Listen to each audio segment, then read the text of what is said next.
Hello friends, welcome to Indian study पर आपका स्वागत है। दोस्तों, आज की इस वीडियो में मैं आप लोगों के लिए हिंदी का टेस्ट लेकर के आया हूं, जो कि आपके आने वाले एग्जाम यूपी लेखपाल के लिए बेहद इंपॉर्टेंट है। वीडियो को एंड तक जरूर देखिएगा, क्योंकि लास्ट में मैं आपसे क्वेश्चन भी पूछूंगा और उसका आंसर आपको कमेंट बॉक्स में बताना होगा। साथ ही साथ इस वीडियो की पीडीएफ डिस्क्रिप्शन में टेलीग्राम चैनल का लिंक दिया हुआ है, वहां से आप प्राप्त भी कर सकते हैं। पहला क्वेश्चन दोस्तों आपके सामने, बहिष्कार का संधि विच्छेद क्या है, ये आपसे पूछा गया है। जल्दी से बताएं। बहिष्कार का संधि विच्छेद। तो अगर हम बहिष्कार के संधि विच्छेद की बात करें तो क्या हो जाएगा सर? बहि प्लस कार, विसर्ग संधि होगी। तीसरा ऑप्शन करेक्ट। दिए गए शब्दों में से तत्सम शब्द में कौन सा है, ये आपको बताना है। कौन सा तत्सम शब्द है?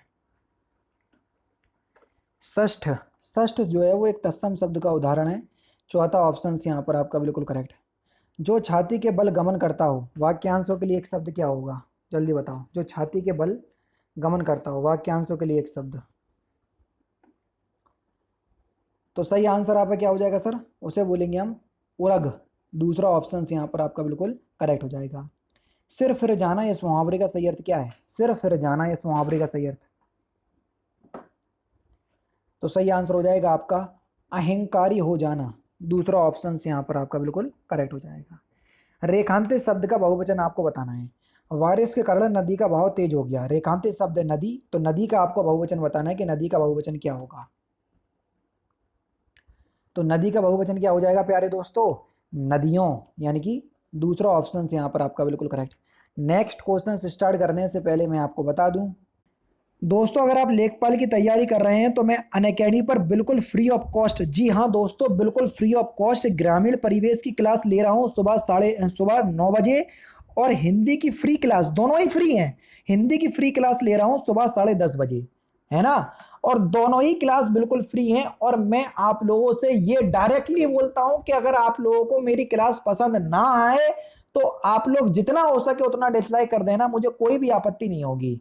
लेकिन एक बार क्लास में जरूर आओ, क्योंकि मेरा वादा भी है, एक बार जो क्लास में आएगा ना वो क्लास से कभी जाएगा नहीं, ये भी आप ध्यान रखिएगा। अब आप जब फर्स्ट टाइम अनअकैडमी के ऐप को डाउनलोड करोगे, जिसका लिंक आपको डिस्क्रिप्शन में मिल जाएगा, तो वहां पर क्लास को अनलॉक करने के लिए अनलॉक कोड है इंडियन स्टडी विदाउट स्पेस। यहां पर स्पेस है तो आप स्पेस हटा दीजिएगा, विदाउट स्पेस आपको अप्लाई करना है, बिल्कुल एक साथ लिख देना है इंडियन स्टडी। तो क्लास जो है वो आपकी अनलॉक हो जाएगी। क्लास की टाइमिंग मैंने आपको बता दी। लेखपाल के लिए हिंदी की ग्रामीण परिवेश की सभी की क्लास जो है बिल्कुल फ्री चल रही है। यूपीएसआई में मैंने कई बच्चों को सिलेक्ट किया हुआ है। एक बार आप क्लास में आएंगे, क्योंकि कई बच्चे ऐसे हैं जो यूपीएसआई में सिलेक्शन लिए बैठे हैं, तो वहां से आपको खुद मोटिवेशन फील होगा, है ना। कई बच्चे मैंने अनअकैडमी से यूपीएसआई में सिलेक्ट करवाए हैं। तो एक बार आप आओ तो वहां पर आपको पता चलेगा। हिंदी में बच्चों के यूपीएसआई में 40 में से 37 नंबर जो है वो आए हैं मैक्सिमम। तो एक बार जरूर से आइएगा, डिस्क्रिप्शन में क्लास का लिंक है। नेक्स्ट क्वेश्चन से आपका, कि उसने टेढ़ी चाल चली, इस बात में कौन सा कारक है? सही आंसर हो जाएगा आपका कर्ता कारक। जीरो विभक्ति चिन्ह का प्रयोग हुआ है। अब आप बोलोगे सर जीरो विभक्ति चिन्ह तो मैंने कभी पढ़ी नहीं है, इसलिए तो मैं आपको बोल रहा हूं कि अनअकैडमी पर आओ। वहां पर जब मैं आपको थ्योरी पढ़ाता हूं तो ये सारी चीज मैं आपको करवाता हूं, तो वहां से आपको खुद समझ में आ जाएंगी सारी चीजें, है ना। तो फिलहाल आपका कौन सा चौथा ऑप्शन यहाँ पर आपका बिल्कुल क्या हो जाएगा सर? करेक्ट हो जाएगा। ठीक है, नेक्स्ट क्वेश्चन की तरफ चलें। नेक्स्ट क्वेश्चन के अनिकार्थी शब्द रस के लिए गलत विकल्प का चयन कीजिए। अनेकार्थी शब्द है रस, तो रस का कौन सा एक अनेकार्थी शब्द नहीं हो सकता, ये आपसे पूछा है। तो सही आंसर आपका क्या हो जाएगा सर? निचोड़, सॉरी खुजली। खुजली जो है ये रस का अनेकार्थी शब्द नहीं हो सकता। चौथा ऑप्शन करेक्ट। व्योम का कौन सा पर्यायवाची शब्द नहीं है? जल्दी बताओ व्योम का।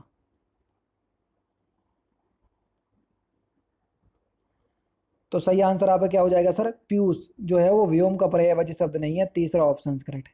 निम्नलिखित शब्दों में से स्वर संधि को पहचानिए, कौन सी स्वर संधि है? पुस्तकालय एक स्वर संधि का उदाहरण है। पहला ही ऑप्शन यहाँ पर आपका बिल्कुल करेक्ट। कपाट का तद्भव क्या होगा? जल्दी बताओ, कपाट का तद्भव। कपाट का तद्भव हो जाएगा किवाड़, यानी कि दूसरा ऑप्शन करेक्ट। जो बात वर्णन से परे हो, वाक्यांशों के लिए एक शब्द क्या होगा? तो सही आंसर हो जाएगा आपका वर्णातीत। चौथा ऑप्शन यहाँ पर आपका बिल्कुल करेक्ट। आग में घी डालना, इस मुहावरे का सही अर्थ क्या है? आग में घी डालना, इस मुहावरे का सही अर्थ क्या हो जाएगा? क्रोधी को और अधिक उत्तेजित करना। तीसरा ऑप्शन बिल्कुल करेक्ट। निम्नलिखित में से कौन सा शब्द पुल्लिंग है? जल्दी बताओ। राष्ट्र एक पुल्लिंग का उदाहरण है, दूसरा ऑप्शन करेक्ट। यहाँ पर आपको बताना है, निम्नलिखित प्रश्न में विकल्पों में से दिए गए वाक्य का सही काला वाला विकल्प आपको बताना है। सही काल वाला, दीपा पौधों को पानी दे रही थी, इसमें कौन सा काल है? जल्दी बताइए। तो सही आंसर हो जाएगा आपका अपूर्ण भूतकाल, पहला ही ऑप्शन करेक्ट। मोर का पर्यायवाची इनमें से क्या है? तो मोर का पर्यायवाची हो जाएगा कलापी, पहला ही ऑप्शन करेक्ट। वर्तनी की दृष्टि से शब्द का शुद्ध रूप क्या होगा? वर्तनी की दृष्टि से वंदना शब्द का शुद्ध रूप होगा, दूसरा ऑप्शन करेक्ट। निम्नलिखित में से कौन सा कर्मधारय समास का उदाहरण है? जल्दी बताओ। नील गगन, नीला है जो गगन है, जो कि जहां हिंदी निकलती है कर्मधारय समास, पहला ही ऑप्शन करेक्ट। इसमें नील गगन बता दिया। क्षणिक का विलोम शब्द क्या है, ये आपसे पूछा है। क्षणिक का विलोम शब्द, क्षणिक का विलोम शब्द हो जाएगा शाश्वत, तीसरा ऑप्शन बिल्कुल करेक्ट। भ्रांत का विलोम शब्द क्या होगा? जल्दी बताओ। भ्रांत का विलोम शब्द, भ्रांत का विलोम शब्द हो जाएगा निर्भ्रांत, पहला ही ऑप्शन करेक्ट। मेरे को बाजार जाना है, इस वाक्य में किस प्रकार की अशुद्धि है? मुझे बाजार जाना है, तो सर्वनाम संबंधी अशुद्धि है, चौथा ऑप्शन करेक्ट। निम्नलिखित में से एक वर्तनी वाला शब्द आपको बताना है कि कौन सा है शुद्ध वर्तनी वाला शब्द। आकंठ एक शुद्ध वर्तनी वाला शब्द है, दूसरा ऑप्शन करेक्ट। लास्ट क्वेश्चन के त्रिभुज शब्द में कौन सा समास है? तो इस क्वेश्चन का आंसर आप मुझे कमेंट बॉक्स में बताएंगे। तो दोस्तों ये थे आपके 25 ही मान करके चलना, क्योंकि 3 क्वेश्चंस गद्यांश में चले गए। 25 हिंदी के इंपॉर्टेंट क्वेश्चंस जो कि आपके आने वाले एग्जाम यूपी लेखपाल के लिए बेहद इंपॉर्टेंट है। वीडियो अगर आपको अच्छी लगी हो तो प्लीज़ दोस्तों वीडियो को लाइक और शेयर जरूर कर दीजिएगा। मिलते हैं फिर नेक्स्ट क्लास में, नेक्स्ट सेशन में। जय हिंद, जय भारत।